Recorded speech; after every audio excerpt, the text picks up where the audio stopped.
a bit get used to this from a new life. Oh, hi! Hi everybody, my name's Monica Brown, and I am going to have a bit of an informal chat with these three legends behind me in Joost's incredible greenhouse with Joe and Matt. And tonight we've also organised a backdrop of dancers who are doing a bit of Michael Jackson in the background for your entertainment. But first of all, as it's NAIDOC week, and as always, we'd like to pay our respects to the First Nations here in this land that we stand. And I've said this before, coming to Australia obviously from Scotland, that connection to country and paying our respects, I've never felt it as much as I've felt it standing here when we are completely respectful of and connected to country in a way I've never ever known before. So it's a real honour, and we obviously pay collectively our respects to elders past, present and emerging. But to kick this off, a lot of you probably know quite a bit, I've heard quite a bit, have watched a little bit about this incredible building starting to form. It was my first time visiting it today, and my mind has been blown. So what we're going to do over the next couple of months is every week there's going to be a little talk by somebody, we're going to have chats, incredibly informal. If you guys want to send in any questions in the future, it'd be really cool to just DM at Future Food Systems, and we can pick up with some of those. Obviously it's not been manned because everybody's planting shit and working and doing stuff, but we'll pick them up and we'll get there. But what I really wanted to do today, because a lot of people have asked me, what is it, why is it, what's happening with it? So I just wanted to kind of figure out what this house is all about and why we're here. So we're not going to do a tour, we're just going to hear some stories about how these three guys got together and how this came about. So I guess I'm going to throw it over to you first, Joost. I mean, you've got a business selling flowers, decorating the most beautiful flowers in restaurants all over the country, but we know you in so many other ways. How did you get from that to coming up with this? Well, it started with waste. So as a florist, you always enter the restaurant through the back. Yeah.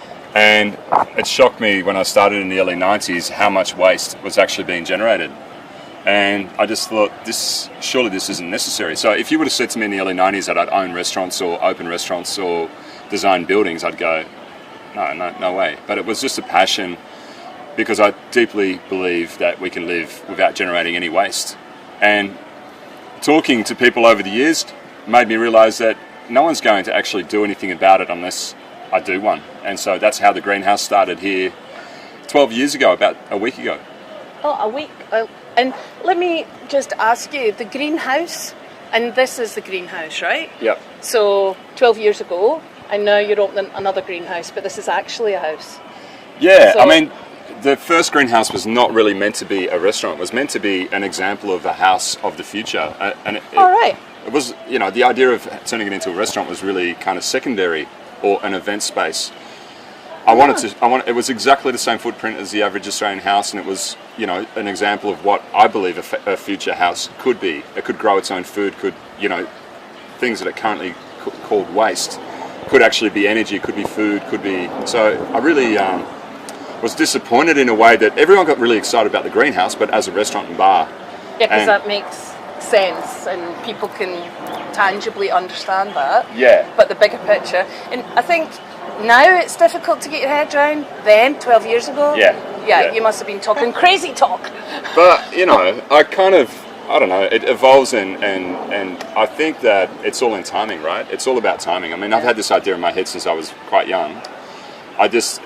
For productive buildings and productive cities, there's a huge opportunity. Like, the potential is massive from an energy harnessing point of view, from an energy collecting point of view, from totally transforming the food system. I mean, it's interesting that you brought up NAIDOC Week, which they launched this morning here at Federation Square. Nice. You know, we've got the first foods that have actually shown up are like mushrooms that have been used, I'm sure, for at least 60,000 years. We've got freshwater mussels, we've got yabbies, and we've got barramundi.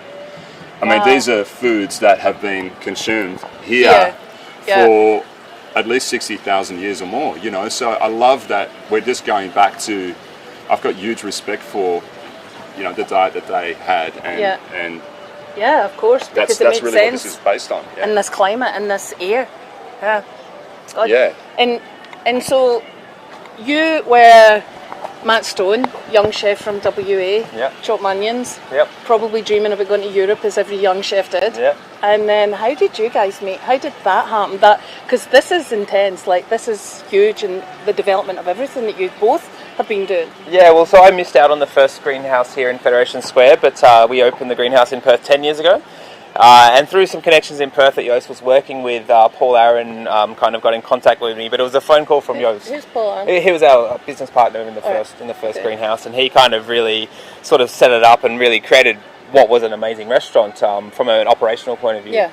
But it was a phone call from Joost, this crazy Dutch guy who I'd never really heard of before, never met before, and I kind of looked into it and found he was making these crazy sculptures and these beautiful artworks and pieces, and he proposed the idea of this building that would be, growing food. It was covered in plants. It had a rooftop garden. It was quite out there. And for me at the time, I thought, coming from a fine dining restaurant, Star Anise, which was, the top of the game in Perth, where I really learnt a lot of my base skills that I still use today. Yeah. I was like, no way. This guy's loopy. This is crazy. And I'd finished up at that restaurant, and some things had happened. Still does. Some things had happened, and it wasn't really.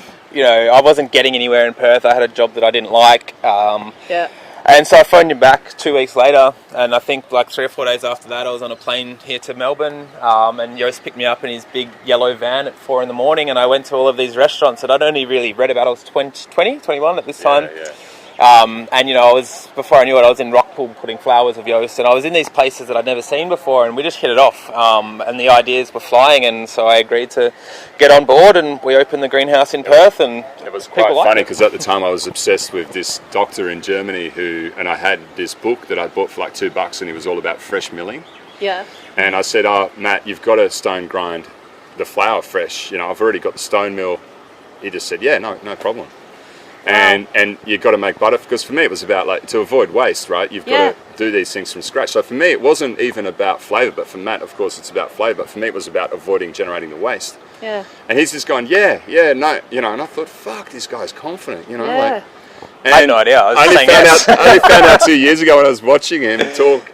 He goes, I got home and just went, how do I do all this shit? We had a motto, and I had an amazing chef with me, Courtney Gibb, who's a great baker now in WA, and he and I were together, and we just had this mentality that we'll just say yes. We'll say yes, and we'll figure it out. So over our head, the first loaves of bread we made were like rock cakes, and like we're opening for breakfast the next day. So it was challenging, but we learned really fast. And because we had this attitude of we'll make it work, we weren't like, no, that's not gonna work. We wanted to make it work. So I think that energy flowed through to what we were creating, and the success of the restaurant was phenomenal. We won awards, and people were coming, and we're full, and it was busy, and I'd never cooked a breakfast service in a restaurant before. We also kept it really simple. That was the key. One loaf of bread, one pizza. But hell, the work that went in behind that. I always say, like, it's the same with me when I set up doing Lotus. In the old days, it was Monica Brown PR. No idea what it was. But I was enthusiastic and I was incredibly naive. I had no idea what PR was. So the more you don't know sometimes, the better ignorance it is. Is bliss, It's kind of because you just go in and make all the mistakes in the world. Because we don't live, then as well, it wasn't so intense, that Instagram world where comparison all the time comparison, so you kind of stop before you go forward. You're just naked. You can just do it because you don't know if MD's done it before. But that's also why I think it was so innovative, because if I would have come from a traditional restaurant background, you'd never have gone to this. They would go, why are you doing this? Try. And there's so many examples of that, because I've just gone, well, why not? Like, to me, it just made complete, and it does make complete sense. Like, why does a winemaker put a bottle of wine in a wine bottle in Yarra Valley and then drives it to me, and then I've got to go and put it in a bin? Why not just put it in a barrel and give it to me in a barrel? There's so many times where there's that would be my glass. A straw. But it was such an exciting time, and Paul is he understood hospitality so much better than I did, and I had the crazy he was idea. a key element of the whole it wouldn't have worked without Paul. Big up to you, Paul, if you're listening. And Paul also said to me straight away, like, Matt would be perfect, so he knew that we'd bounce really well off each other. So, and you've certainly embraced it. I mean, it's even in those early days when I first met you guys, it was everything you were about. You were breathing it. You were living it. It's infectious. It was a movement for you. Yeah, and once you start to think this way and cook this way, it just becomes so motivating to do more and to do more. And it's like you start to realize that nothing's too small that you're doing for the environment. And like the search of for me as a cook, the food has to be delicious. Yeah. Like all the ethos and stuff aside, it has to be delicious. But when you break it down, the most delicious food is more often than not the most ethically produced food. Yeah, very true. Yeah. So, madam, Olympian, award-winning Joe Barrett. Yeah. So you started to work with Matt first. Was that the first encounter? Was professional? It was actually just over here at in Queensbridge Square when we did our second pop-up. Matt had come into a place where I was working, and then I was growing food in milk crates at home. I just moved back from overseas and didn't have a vegetable patch, and I was really into growing food, and always pretty conscious about my footprint and produce that we were using. And then I had met Matt and then heard about this restaurant. I hadn't heard about Greenhouse until the pop-up here with Melbourne Food and Wine. Mm-hmm. And Matt came in and I said, could I come and spend a night cooking at the restaurant with you? And I was really excited, and a lot of the guys that I was working with at the time was also doing the pop-up with Joost and Matt. Okay. So I walked in for dinner service and I was like, hi Matt, and he set me up, and then he went, right, I'm going home tonight, and left. And I ended up working with all the guys that I were already working with, and that was my first encounter with Days Matt, off was scarce then, so. Baptism of fire. And then, from there we went up to Sydney and did a pop-up together, so we started working together at Stanley Street Merchants. When was that, about year-wise, can you think? 2013. Yeah, 13 or 14. 13? Yeah, oh, I can't right, remember. because I met you in 12, so it was just a year it was before. Just after, Yeah. And a lot of people ask me, are you two a business couple or a couple? Guys, it's love, it's a couple. Just to put that to bed before, no pun intended, because I've worked with you guys professionally beyond friendship, and it's amazing how many people actually ask me that. Just to confirm, are they a couple? Yes.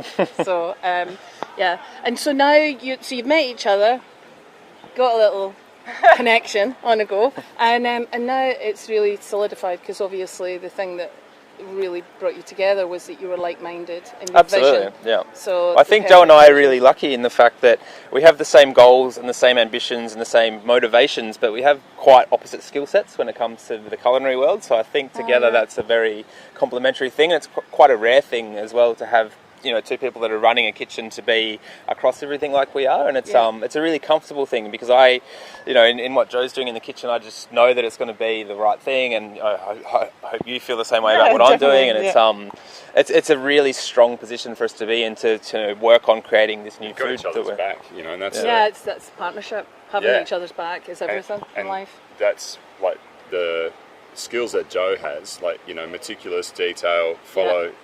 This is what you need to do. And then Matt has this complete other skill where it's just like, let's just try this. And it's like, so they're both so different, but it works so well together. So you had Greenhouse, just to take it back, especially because we've got a lot of people that are maybe cluing in from different countries and don't really, know the Greenhouse Melbourne Food and Wine. So Melbourne Food and Wine Festival is one of the greatest festivals in this city, is the greatest festival in this city, and celebrates everything in food and wine in Melbourne. So you had that event. It was their 20-year anniversary, so we built it for the 20-year anniversary, which is... But this was a space that, we were hosting people like René Redzepi, we were hosting, all of these international chefs that I'd only read about and stuff, and we built this building. What year was that? Read about 2012. Yeah, you walked past tanks of urine to go in. I know, because then there was that bit that freaked me out. It was my first hit of it. So there was Greenhouse, and then you had something else. So was Greenhouse there? Silo. So a few months later we opened Silo. Okay. So I was getting really frustrated at the fact that people weren't taking the idea of zero waste seriously. Yes. And I kind of realised it was because there was so much going on. Yes. People would walk into the greenhouse, whether it was the staff T-shirts that we printed, or the writing on the wall, or the grinder, there was so much stuff going on. So we thought, why don't we open a cafe that looks like any other cafe, but it's got no bin? Yeah. And that probably, to be honest, from a zero waste point of view, had more effect on the global zero waste movement than Greenhouse. Yeah. Even though Greenhouse had already tested and trialled all those ideas. Yeah.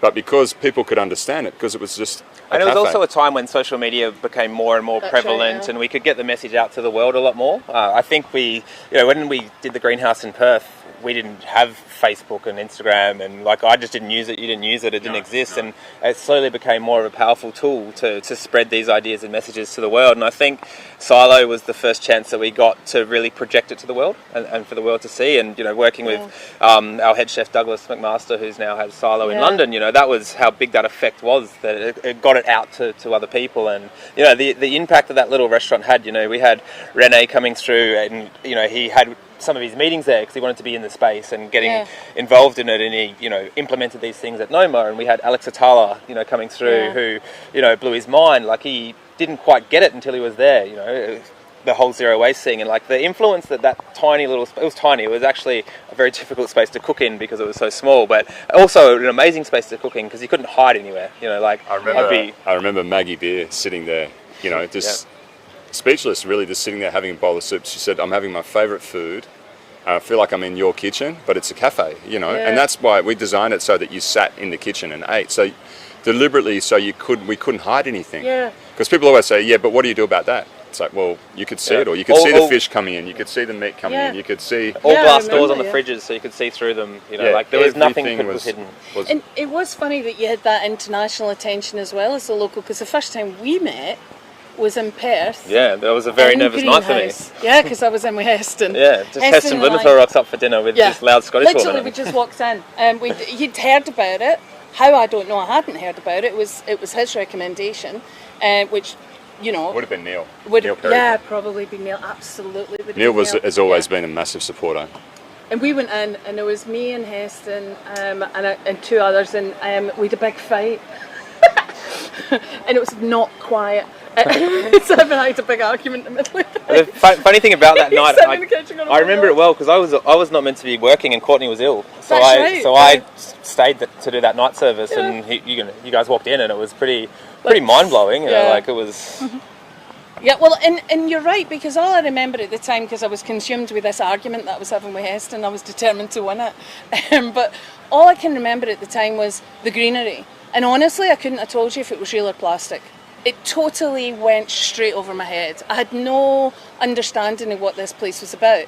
Yep. But then we met, and I went to Silo, and I got every single thing you were laying down. Yep.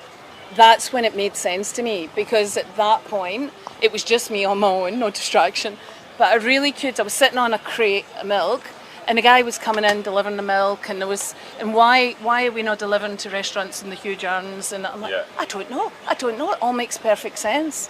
So that, I think you're right, Silo really impacted on that front. And then you guys sent me Doug in London and had to chat with him before he opened up the one that is existing now. And it was a really interesting time, because I was actually flying back and forth to London because Boris, he was the mayor. Boris Johnson was the mayor, and there was a lot of interest from the City of London to open a greenhouse there, so we were looking at sites, and then... There was one down King's Cross you were looking at. Shoreditch, near where the box park is in Shoreditch. So I was there 3 times in 1 year, and then Brighton University were asking me to do a rooftop farm based on the greenhouse model. They had a whole architecture school, so that was came from really high up.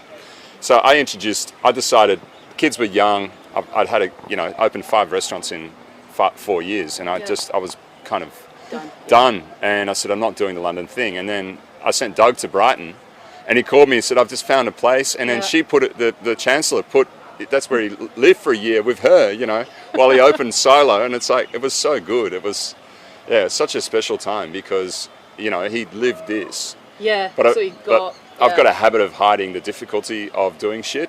Yes. And so he'd bring me in tears, and he goes... This is so hard. We're going to roll back and repeat that. Joost has the habit of hiding the difficulty of how you do things. Just putting that out there, ladies and gentlemen. That's all right. We'll be living here and we'll show everyone. But he just kind of went, it's so hard. But as soon as you do something just that little bit different, it's hard. That's just the way. Well, it's just a matter of changing habits. You just have to look at things differently and go, okay, if we can't get that product that way, we'll find an alternative. And it makes you more creative in a lot of ways. So you've got this energy now, this movement, this energy, and it was a movement, because simultaneously all over the world there was Dan Barber. There's and masses of different things. Inspired, you know, the silo inspired Wasted. Yeah. You know, Yeah. like, Yeah. And everybody's starting to pick up, and everybody's starting to understand how grotesque the waste is. And things are moving from that era in the kind of early mid-2000s. It was all about technology and the advancement of technology. And then it was saying, oh, well, you know, okay, so we can manipulate a yolk, but what are we going to do with the white? And so we were, you know, no longer seeding tomatoes and starting to cook and look at things in a different way.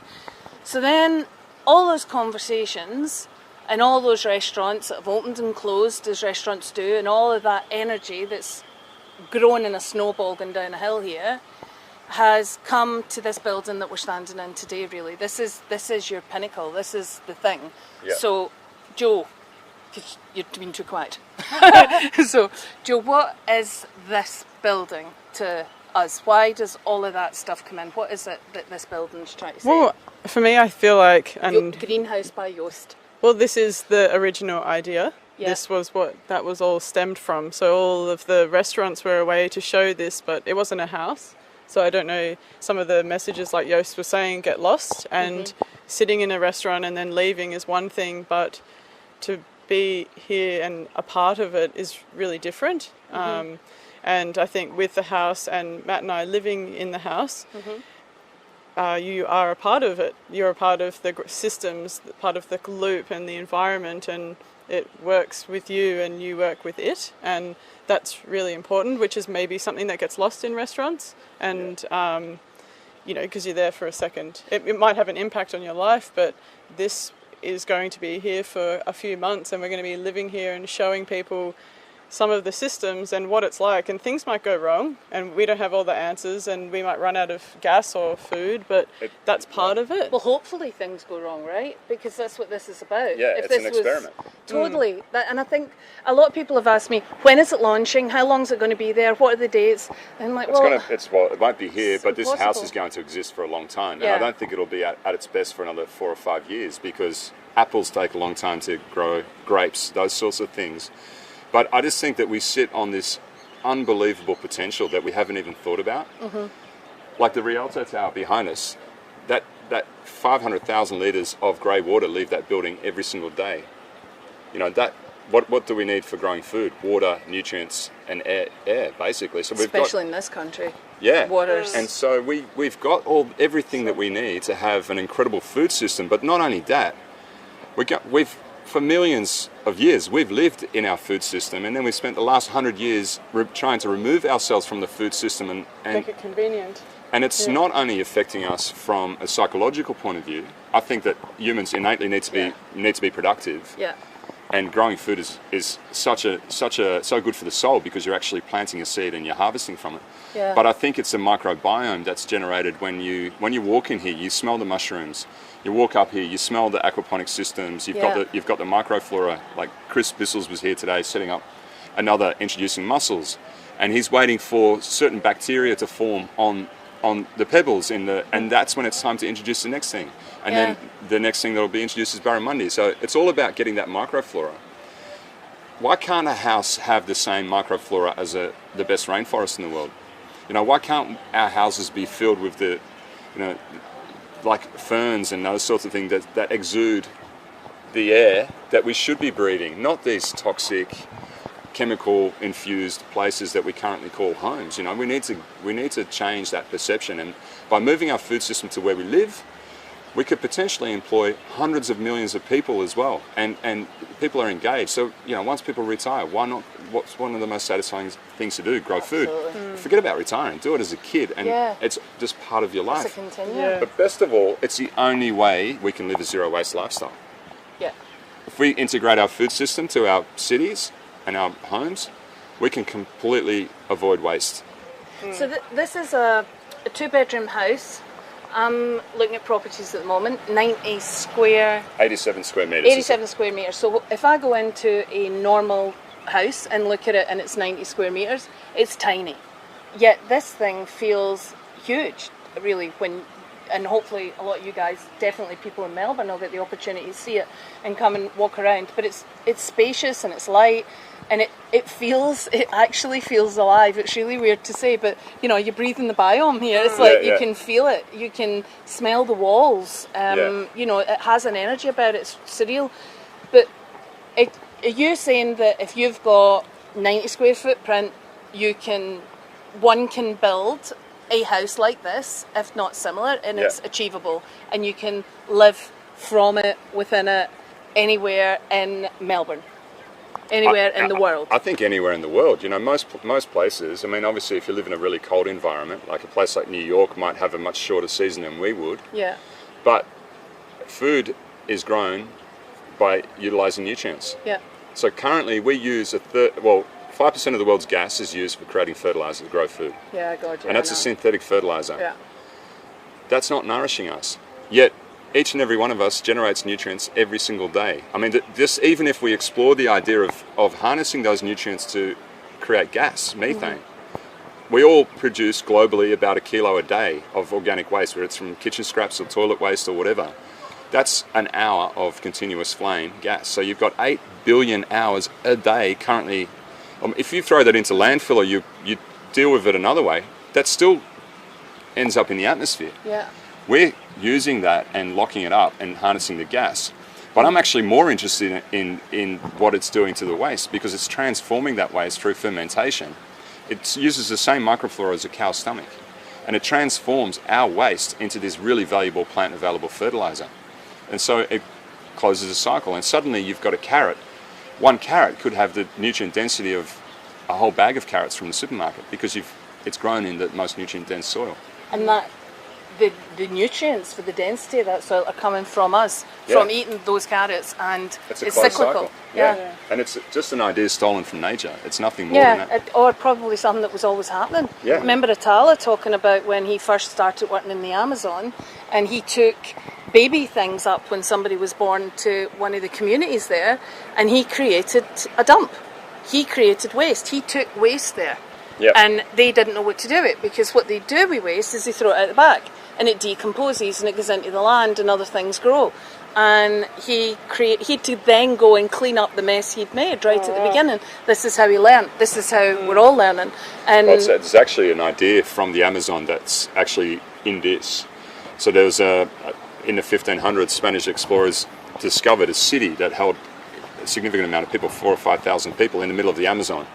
And up until that point in time, it was understood that tribes could never be more than a few hundred people, because, you know, you couldn't sustain more than that unless you had a form of agriculture. Yeah. They went back in the 80s and found this location and discovered that it was true. There were that many people living there, but the soil was black. And they realized that what they were doing was they were turning all their waste into carbon and burying the carbon, and that's how they were able to grow enough food to sustain that many people. And it's called terra petra, the black soils of the Amazon, and that's why the soil is so dark, because it's got carbon in it. So we've turned waste into biochar and added it to this soil, but we've also added it to the walls of the building, so that the walls absorb. So it's going to be really interesting to see. Zach Bush has become a close friend now. He's really keen to test their microflora. Yeah. He wants samples sent to the US to a particular lab, and he wants before and after and during, and see how they're changed by living in a space like this, where they're actually breathing in different air, and you know, there's no toxins in this building, so it's a natural building as well. So that, I think, will have a huge effect. You can feel it. You can feel it even in its rawness. I mean, it's a shame this is one-dimensional media, but you can feel it breathe when you're here. You smell the walls. You can feel it. It's absolutely amazing. So for you guys living in it, so this is huge, right? This is world-changing stuff. This is monumental, and we are going to uncover bit by bit by bit over the next couple of weeks and months every single element of that and go down the line with it. But for the practicality of actually living in it, what are you guys growing? What is it what are you going to cook? I think I have a pretty unique view, because Matt has been working with Joost for a while, and I mean, I've always wanted to be in this world because it's something that I'm passionate about, and I know that there's so many people who are also really passionate about it and don't know how to either help or how to get involved or what can I do at home.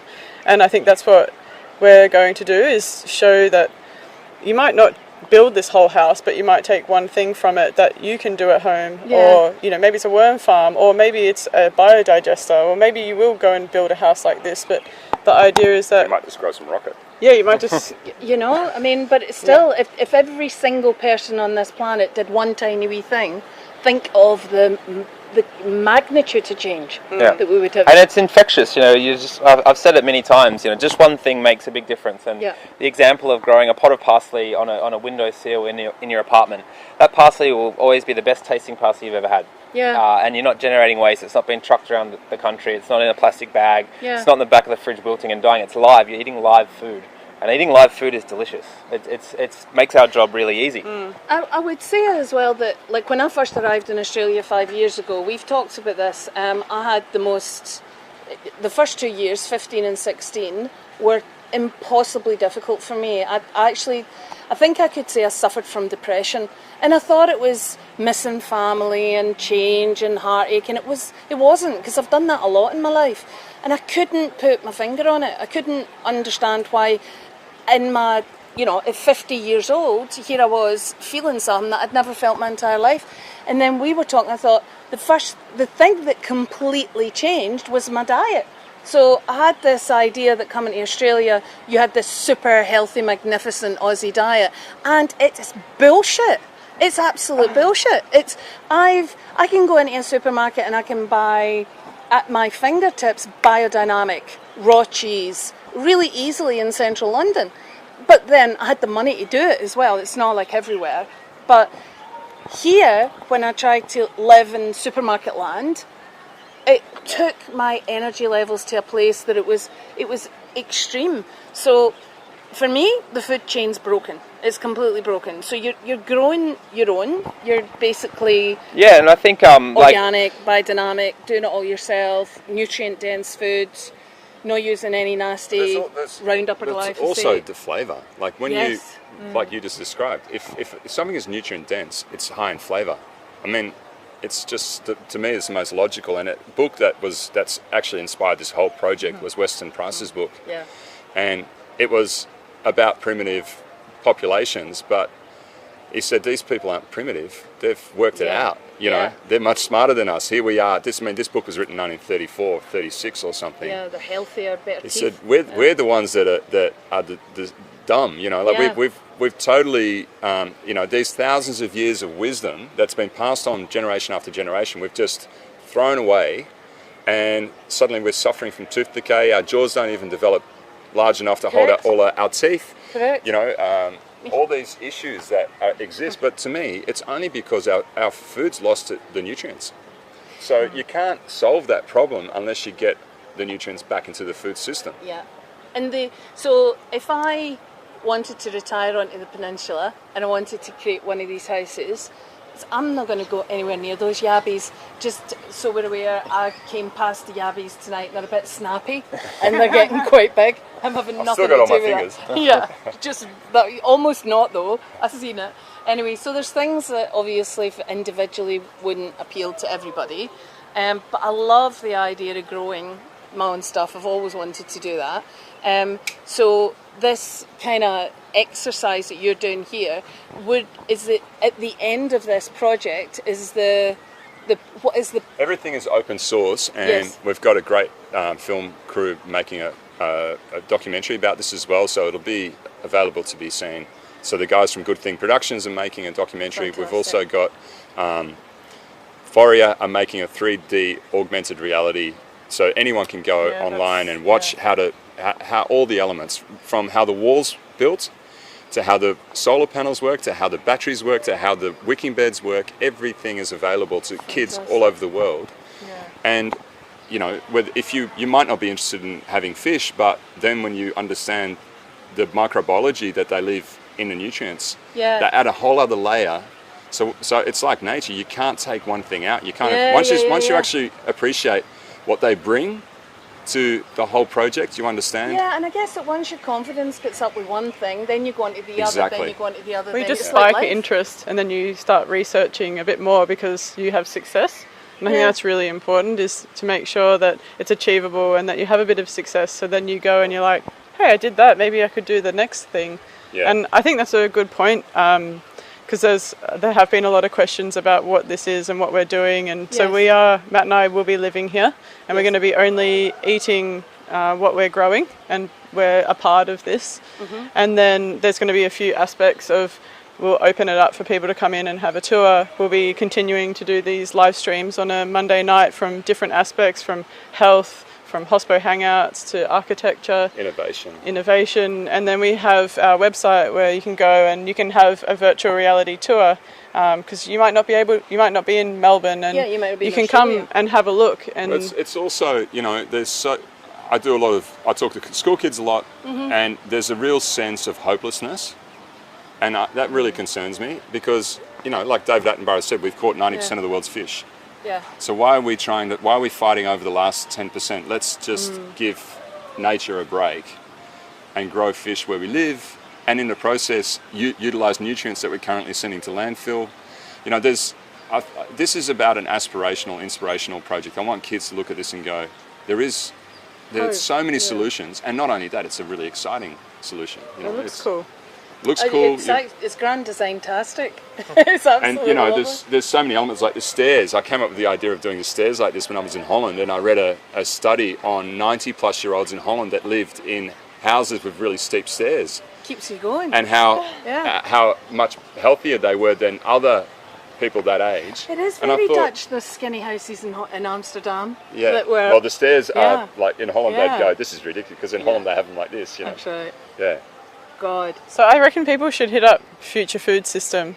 Yeah. DMs. If you've got questions. Yeah, DM any questions. If you want to see have. things. And we're making it up as we go as well. Yeah, we're open to witness, ideas. It's all very ad hoc. If you've got any ideas that you think can help, share them with us, because this is about sharing ideas and sharing knowledge, and we don't have all the answers, we're just trying. We're giving it a go. So. There was an old Cree saying my father told me about years ago, and it said, I'm paraphrasing this, it was the Cree Indians, and it said, after the last stream is contaminated, after the last fish is eaten, and after the last something else happens, then and only then will man understand the value of money.